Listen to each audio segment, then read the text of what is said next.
Hello and welcome to the Choose to Be podcast. Today is an episode that maybe our long term listeners don't need, but this one is for those of you who are brand new to betrayal, brand new to this trauma, brand new to discovering that your world has been flipped upside down when your partner betrayed you.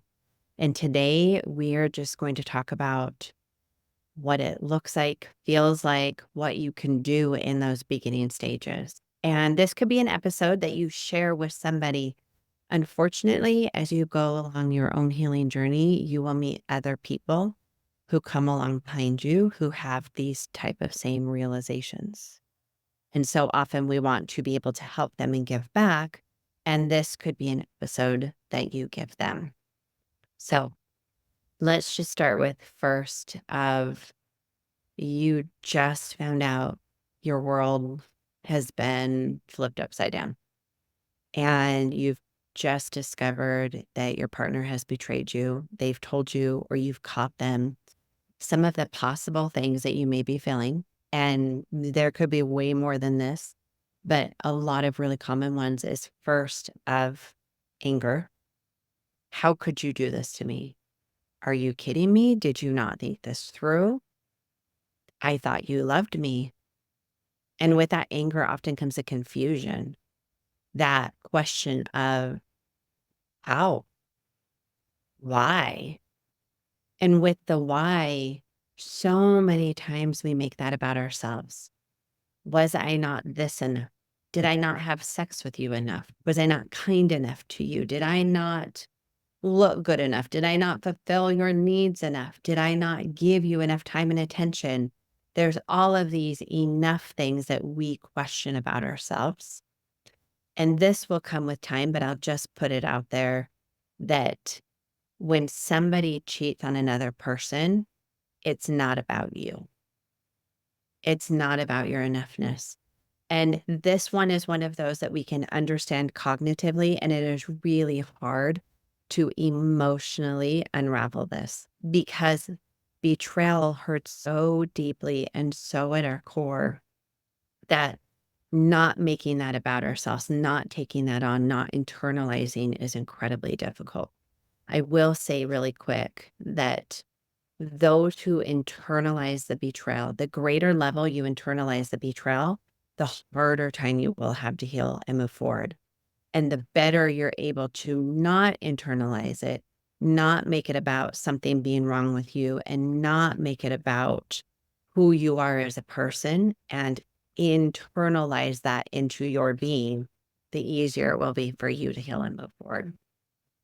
Other possible feelings is, and this one's pretty obvious, but just betrayed. That sense of trust that you felt, no matter if it was the strongest trust in the world or just that trust hanging by a thread, there was still trust to be had. There was still this glass of trust that now has been shattered out from underneath you. And that betrayal of now what? Where do I go? What do I have to stand on? What do we have? And a lot of questions around, can we heal? Will I ever move forward? Will we ever move forward? Will you heal? You as in your partner. Will you heal? Will you change? Can we actually as a couple be saved? Is it worth doing that? Should I do that? All of these questions come storming at you in an avalanche of questions and thoughts and feelings and rumination. And for those of you who don't know what rumination is those thoughts that just cycle through your brain round and round and over and over. And rumination is so common after betrayal, especially when you are given a lot of details on what happened. I've had clients who have discovered it through text messages and they have read and seen more details than they ever need to or want to know. I've had others where the partner who's betrayed them has just spewed out all of these details and you can't unlearn or unhear things. And there's some things that are helpful and some things that aren't. And so if you get this avalanche of details, that right there, you can just ruminate and feel like you're reliving and re-experiencing them, even if you weren't there. or even the details of not knowing anything, the ruminating of what happened. What was it like? What did he feel? What did they feel? What did they think? What did they experience? All of those, when we don't have details, we can spin with that. So there's so much ruminating. And that's a question that comes up a lot in the beginning is how in the world do I calm my brain down? How in the world do I stop all these ruminating thoughts? And first, I just want to validate that those are common and normal, and they will not be forever. Actually, let me rephrase that. They can be forever if you continue to feed them and jump into that vortex and spin in that regularly. But this is an area that you do have power, that you can start to learn how to manage this. It will come with time, and it will come with healing, and it will come with learning how to catch yourself when you're getting caught in that vortex, and learning the difference between spinning and ruminating and venting and being in that vortex, and learning how to process and manage and move through. So those are things that you're going to be learning on your journey. As you're doing this healing journey, another feeling that can come up is the anger around the fact that now I even have to heal. I didn't ask for this. I didn't choose this. I didn't want this. And now I have to do the work to heal from this. I have to go to therapy. I have to join groups. I have to face feeling that I never asked for or wanted to have. So anger is really common there, and a feeling of injustice, a feeling that it's wrong, that I didn't choose this. And Hallie Roderick, she's one of her coaches, but she also does the podcast Choosing to Stay. She has this quote, and I'll probably butcher this, but it's something along the lines of, you didn't choose to be hurt in this way, but it is your responsibility to heal. And she says it so much better than that. But that of now we do have that responsibility to heal and move forward. And I will tell you, those who choose to opt into this work and really opt into this work, the benefits that come from this is so rich and so rewarding that it will far outshadow the pain that you are in now, which probably feels like unfathomable to imagine because the pain is so huge and so encompassing. But it can, and there's this beautiful term called post-traumatic growth. And when you are able to start taking this thing that was so traumatic and we start learning from it and healing from it and growing from it, we can actually become stronger and have growth through going through this, which I'm not going to spend a ton of time there because when you're in the beginning of this, sometimes hearing that is hopeful and it's painful. And I just want to honor that. Another feeling I want to honor is just the pain that comes from this. And when I say pain, I'm talking about an emotional pain, that feeling of just the deepest hurt, that feeling of I want to die to not have to experience this level of pain anymore. I want to cease to exist. I want to crawl in a hole and hide, but also the physical pain. So often there is physical heaviness, pain, tension, pulling, aching, just that weighing down on our chest or on our shoulders, or that spinning and that churning constantly in our stomach. Or I've had clients who have just massive migraines and headaches. There's so many of these physical pains that your body can experience on top of the emotional pain. And if you've never experienced this type of pain in your life, it can feel scary. It can feel overwhelming. It can feel like too much. Clients who have not had suicidal ideation or thoughts of suicide in the past have all of a sudden had them, and it scares them. And even those who say, I have no desire to ever, I won't ever act on this, the fact that those thoughts are there and coming up can feel really scary and really overwhelming. And I will just put a quick plug here that there is help for that. Getting with a therapist and talking through that and finding a safe place. If you have any type of suicidal ideation, get that help now. And I'll say that it's really common. I might even say more often than not, at some point, it crosses my client's mind. And more often than not, it crosses their mind of, I wish my partner or spouse would just die. I wish they wouldn't be here. Or that thoughts of, here's the ways I wish I could take them out of this earth. And I am not saying it's okay to do any of those actions. Do not harm any other person. Do not harm yourself.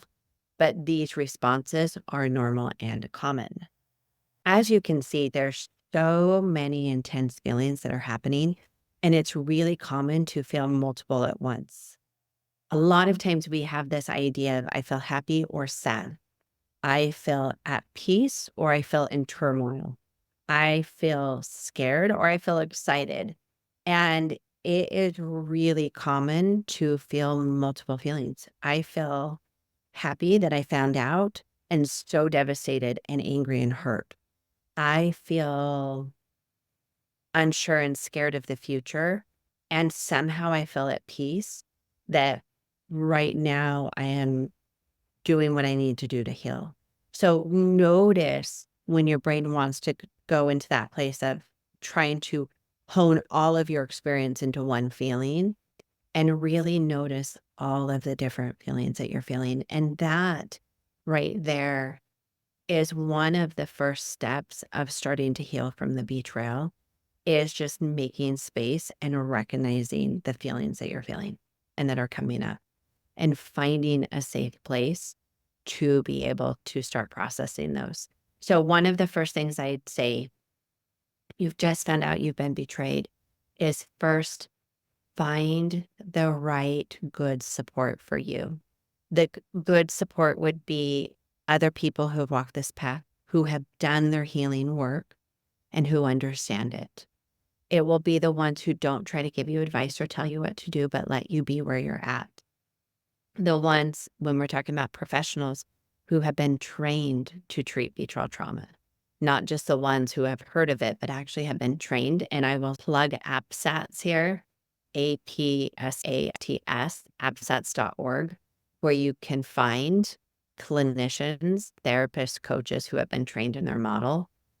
Everyone who works at our company, Choose Recovery Services, goes through the APSATS training because it is that good and that solid in making sure that professionals have the tools to treat betrayal trauma. Another thing that's really important that you do in the beginning of your healing journey, when you're in that phase one, this period is a time where there is this discovery and this confession. And so it's a gathering information stage. In this stage, a lot of times we recommend a full disclosure. And I have podcast episodes all about full disclosures if you want to go back and learn about that. But that's a place where it's a safe environment to get out all of the information and make sure we're not giving too much detail, but make sure enough information is coming out that we can lay a foundation of healing and truth and transparency. Another thing that happens in this first stage is really looking for and being aware of if there is any relational abuse happening. Anytime that we have an infidelity, at some level, there will be emotional abuse happening. Because to have infidelity means that we're going to have a power indifference of hiding information, which includes lying and manipulating, justifying, minimizing, gaslighting, all of those things, and distorting another person's reality is a form of emotional abuse. And to the level at which that is important that we look at. For some people, there is some emotional abuse that comes from a one-time affair or a one-time acting out, which is different, still just as painful, but different when we have years and years of lying and hiding and repetitive behavior. And then we also have, and that includes lots of emotional abuse. And then we also have, if there is domestic violence and emotional abuse that comes through domestic violence is separate of all of the hiding, lying, minimizing, gaslighting through the infidelity, but they're patterns across the board of those type of behaviors in all aspects of their life. And that can come with physical violence, or that can be just emotional abuse. But that is a whole nother level of healing that needs to happen. And I will just put a quick plug here that that is separate and beyond healing from infidelity. And a lot of times I see that all get clumped together. But if we have that higher level of emotional abuse or domestic violence happening, that needs to be treated separately and on top of the healing from the infidelity. Another thing we do during the phase one healing is helping you really learn how to manage your triggers, move through your emotions, and stabilize. Right now, when you're in this place of crisis, everything can feel so destabilized. It can feel unstable. It can feel all over the place. It can be hard to know which way is up and what way is down. Your brain often is incredibly foggy. You don't have clarity. The trauma impacts the broker part of your brain where you're able to articulate how you feel and what you're experiencing. So you may even find it really hard to talk and explain your experience. And so learning in these beginning stages on how we can get stable, how we can start to honor those feelings, that is going to be a lot of your work right now. Sometimes, no, I'll say oftentimes, I will see people and they want answers and decisions immediately because our brain goes, okay, if I know that I'm going to leave or stay right now, then I can just heal and move forward. Or if I know what is going to happen 6 months from now, then I'll be okay. If I know that he will or she will fill in the blank, then I'll be okay. And we want these immediate decisions because they feel like they can give us some sense of stability. So we really try to push for that. But unfortunately, during the stabilizing period, it's usually not a decision making time. If you want to move forward with divorce or ending the relationship, I have no problem with that. But we want to do it from a place of being emotionally stable and grounded. That way you don't get down the road and have other consequences and regrets. So we're in this period of crisis. And while we're in this period of crisis right now, we're just trying to get things stabilized. That will actually bring you more peace and comfort than making immediate decisions. But that desire and that want to make immediate decisions, of course, those are there. So I just want to honor that and then encourage you to hold off on the major decisions. And right now, just really work on that stabilization. And then the other thing that we look at in the phase one is if there is any other treatment induced trauma. Treatment induced trauma is trauma you can get from therapists who weren't trained, or it could be from a church that was trying to be helpful. And what they did actually caused more pain and more of a traumatic response. And so there is some of the stabilizing from that we have to do in that phase one healing as well. So, right now, when you just found out everything fell apart, if you get nothing else from today's podcast, I want you to feel validated in the things that you're feeling and experiencing are common and normal. And they can make you feel crazy and they can make you question yourself. And it can be really hard to find any sense of what is real and what is reality. And there can be so much physical, emotional, mental pain in that. And it won't be forever. Thank heavens the stage won't be forever. And as you move into the next stage, there will be this room for grief work and for healing and for honoring those feelings at a deeper level. But right now, we're just looking for that stabilization. My last piece with the stabilization is self-care. And I will tell you, self-care, if you're listening to me talk and not watching, self-care is one of those things that I completely roll my eyes at as an individual. As a therapist, 100%. Do your self-care, build it in, prioritize it. As an individual, I'm like, oh, I don't want to do self-care. And as I've learned to do it and learned how to build it into my everyday regular life, it is game changing in your healing. And so when you are in this much turmoil and this much destabilization of your life and your experience and your reality, doing that self-care is one of the best gifts that you can give yourself and give your healing. So self-care is not necessarily the bubble baths and the eating chocolate and spending time reading books. While it could be all of those things, but self-care is this time that you are able to slow down and honor your experience, step into reality, and take care of what you need. Sometimes self-care is taking a shower. Sometimes self-care is brushing your teeth or eating healthy food or looking in the mirror for an extra 3 seconds and seeing yourself. Self-care could be taking time to just breathe. Self-care could be looking out the window and allowing yourself to look for things that bring you joy. And then also to honor the hard and the sad in that too. The self-care that you do lays a foundation for all of your other work. And more often than not, especially for my female betrayed partners, is I see, no, actually, I take that back. I see this just as much in my male partners too. For those of you who are starting, I see such a reluctance to prioritize self care because you have so little energy to give. And there's such I'm trying to think how I want to phrase this, but a downplaying of self. Self compassion and self care is what we need right now. I see often that I'm fine, I'll be okay, ignore it, shove it down, push it under the rug, which is not self compassionate at all.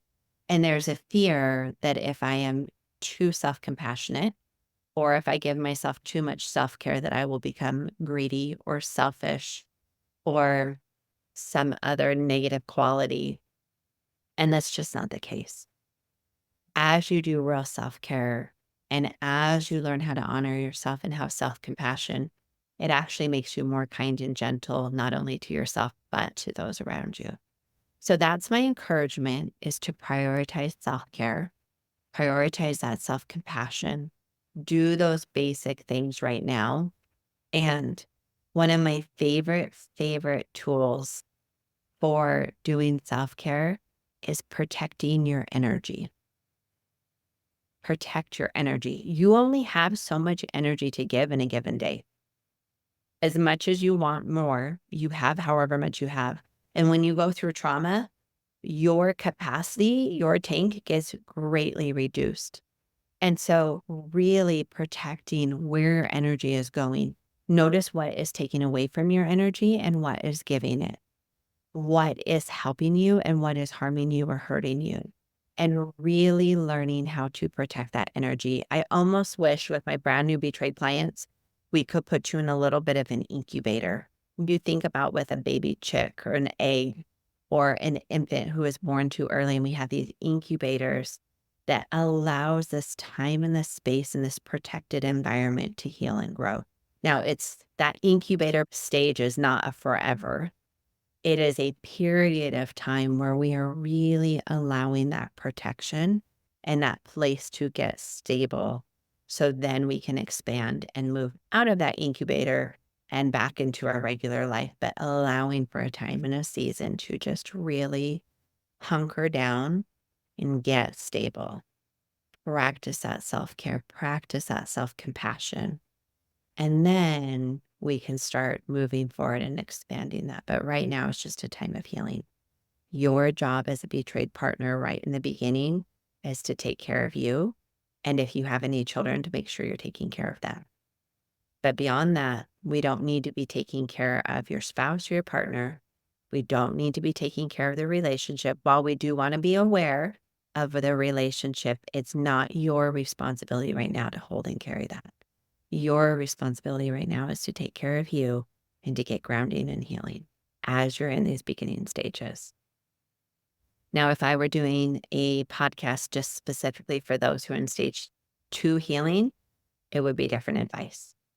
It would still include the self-care and self-compassion. So don't think that you're going to get this taken care of and then never have to do that again. This will be a lifelong skill that you will build and develop, and it will be one of your greatest gifts and assets in your own life. But there would be other things that we would begin to start exploring of learning to trust, stepping into discomfort in what levels and what ways and how, and learning and growing and educating ourselves and reading books and learning about infidelity or sexual addictions or compulsive behaviors, learning about betrayal trauma, learning about somatic healing. All of those things will come later. And so if you feel yourself and you're wanting to just rush ahead because you want to get out of the pain, they will come. There's no rushing the healing process. You go to surgery, say you break your leg, awful, bone sticking out. We can go into surgery and the doctor, the surgeon, can put that bone back together. He can sew it up, which we've done that initial work, but there's still a period of the body needing to heal. So there's still that period of it being in a cast. And then once it gets out of the cast, you don't instantly go start jumping all over that. There is a moving out of that injury and letting it take the time it needs to heal. And that's what we're doing here. This isn't an injury, it's an attachment injury at your deepest level. And that not only harms you, but it harms the relationship. And those things take time to heal. So be patient with yourself in the process. And as you keep putting one foot in front of the other and doing your work, you can heal. I have watched people come so far. There's these times where I wish I could take people and take them to 6 months or a year of healing down the road or 2 years of healing and go back to the beginning and show them, look at what it will look like as you've healed. Look at how far you will come. Look at the things you learned how to do, like have boundaries and trust yourself and honor your feeling and have a voice and learn how to trust again. Look at all these beautiful things you've learned how to do. And so often people will say in the beginning, they'll say, yeah, I don't know if I would have believed that. Or I don't know what it would be like if I would have seen that, if that would have been helpful. And I always find that interesting because what I've learned is there's an importance of each stage of healing and being where you're at. And so it's common that we want to rush through it and be gentle with yourself. And you are exactly where you should be in your healing journey. And you're doing great. So, couple of other just super basic. Find a good therapist, a coach, a support person, join a group. I really suggest joining a group. That can be scary and it can feel really vulnerable and you can be afraid of taking on other people's emotions, but even learning how to not take on other people's emotions and learning how to be vulnerable are two really good skills that you learn in this healing process. So join a group. Oh, and I will plug really quick. We have a betrayal trauma intensive coming up. It is in August 21st through 24th. And so if that is something that you want to join us for, it is going to be all about somatic healing. So I highly encourage you to come to the intensive. It's in Spanish Fork, Utah. Come join us and really get that healing journey started. So as always, thank you for hanging out with us this week, and we look forward to seeing you all next week. Hello. Just for a minute, I want to tell you about something we have upcoming that is super exciting, and I will be so fast with this. Or maybe not because you'll want to hear more, but we have an intensive coming up to heal from betrayal trauma. This is for women who are looking to heal at any stage in your journey because what we are really going to focus on in this intensive is somatic body healing. And all of our bodies are at different stages in our healing journey. So whether you're on day one and you're just trying to get that stabilization and that balance, or you are 3 and 4 years in and you have this trauma that's still stored in there that you are just trying to figure out, how do I get this out and finally be free of this and move forward? We're tackling all of that. This intensive is not about you going and just sitting and listening to people talk. Because the reality is, you listen to this podcast, you hear people talk, and you can get on YouTube and listen to podcasts and read books and get that information all day long. What you don't get is the opportunity to be with other people who get it. Not only will all of the professionals working on this intensive, which I think there's like 10 of us who are doing this, all doing different parts of this, not only have we all been through our own betrayal, and so you get that first hands-on knowledge, all the other women who are participating have also experienced betrayal. And so you will be surrounded with other people who get it, and then it will be full of experiences.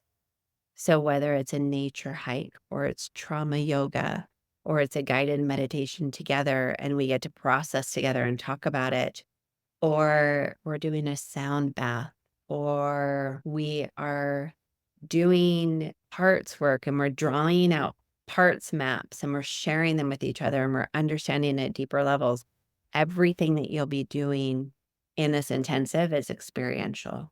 So you will be experiencing healing, not just learning about healing. And it is in the beautiful valley next to huge mountains of Utah. Our office is in Spanish Fork, Utah. We'll be meeting at the office, but we'll also be going up into the mountains for some of it as well. So come join us. Go to chooserecoveryservices.com. We actually have multiple intensives, but this is the one for those of you who listen to this podcast that I think you will find so beneficial and so healing. And we would love to have you join us. So, as always, thanks for hanging out with me just for a minute. I am excited to see you myself in person the end of August at the Healing, Revive, and Thrive Intensive.